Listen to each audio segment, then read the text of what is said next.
So you have federal grants, which are very, very, usually very, very involved online process, um, but doable. I mean, I know a lot of people who've been who've been CEOs for 30 years, who've run large nonprofits, and they're still a little intimidated by it. It's doable. You do it the same way you write any grant, one page at a time, one piece at a time, one section at a time.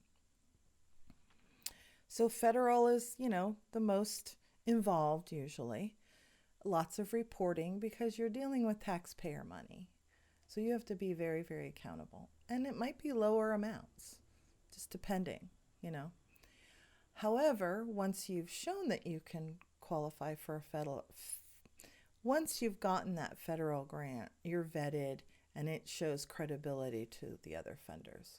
So I never hesitate to go for a federal grant, even though I know there's going to be a lot of work and a lot of reporting. But if I say I have that grant to my other funders, boom, they know I jumped through all the hoops to get it. State is a lot like that, or county. Some counties will have it. I get a lot of county funding from community development block grants. So check with your county and your city. They all have them. Again, usually a complicated but worth doing, gives you credibility. Then you have foundation grants. Foundation grant is there are two kinds. There's a private foundation, generally someone who was wealthy or is wealthy, has just given all their money or a great portion of their money to helping a certain cause. And there you need to really make sure that you align with their priorities, whether it's special needs children or helping animals or the environment or health or education. Those are the ones that you really have to look for. And so the best source for that is thegrantstation.com. Otherwise, you won't even know about them. They won't be on your radar. Generally, they don't have a lot of reporting.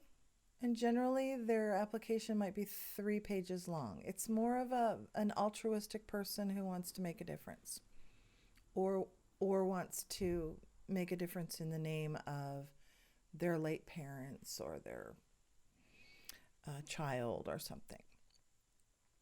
And then there are corporate foundations where a corporation who needs the tax benefits, but also cares about a certain about making change in a certain area. So in that case, you usually have some reporting, but not as the reporting needs are not like they're not okay. In a corporate foundation, the reporting requirements are not as detailed as, say, a government grant. But they're still going to want reporting because this is their tax write-off. And they're going to want some recognition. They're going to want you to put their name in the paper. They're going to want a press release. They might want the big check presentation. They might want their name on that playground we just built, whatever it is. And then there are community foundations. Community foundations, I love them. They're very competitive. But again, if you're in the right, if you have a priorities match, and I really come back to priorities match a lot. In the course, we talk about going through the mining process of finding those matches.